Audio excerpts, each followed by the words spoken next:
But I am saying that feminization has caused one specific particular problem, and that is wokeness. Like a lot of people, I was baffled by the woke phenomenon. Why did everyone seemingly go crazy all at once in the summer of 2020? It was inexplicable. It seemed to be mass hysteria, genuinely. And the more I thought about what caused it, which is a very important question, because if we know what causes it, we know how to prevent it from happening in the future. I read an article that someone else wrote that put forward a really simple, elegant thesis, which is that wokeness is simply feminine patterns of behavior applied to institutions where women had not been very well represented until recently. Women tend to be more consensus-focused, consensus-oriented. Men, when they're approaching a moral question, will ask, what are the facts? What are the rules? Whereas women will say, what are the relationships at play here? How can we make everybody happy? Mm-hmm. How can we reach an outcome that will satisfy all the parties?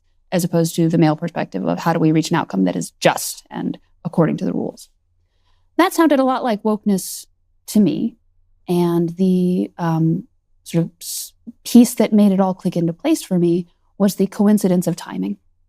It is the case, just we can all agree as a matter of fact, that a lot of institutions that went woke or were affected by wokeness became demographically female in the last 5 years.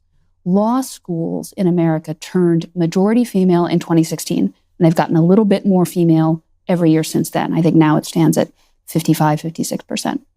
The New York Times became majority female in its workforce in 2018, which is maybe why it was so susceptible to the fads of wokeness and the internal policing and the Slack revolts that took place internally over there.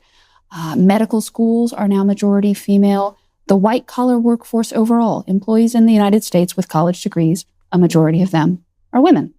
And managers, management positions in the U.S. workforce, 46% female, so almost majority female. So the fact that all of these institutions tipped over to being majority female around the same time that wokeness emerged seemed to me that couldn't possibly be a coincidence. And one of the most consistent psychological differences between men and women is women have a strong impulse of caring, right? Which is exactly, I'm not somebody who looks to evolutionary biology for the solutions to all human phenomena, but this particular one does seem glaringly Darwinian, right? That women see helpless things and they want to take care of them. That is definitely something that Darwin would find a pretty easy explanation for. But that's also something that wokeness can easily weaponize.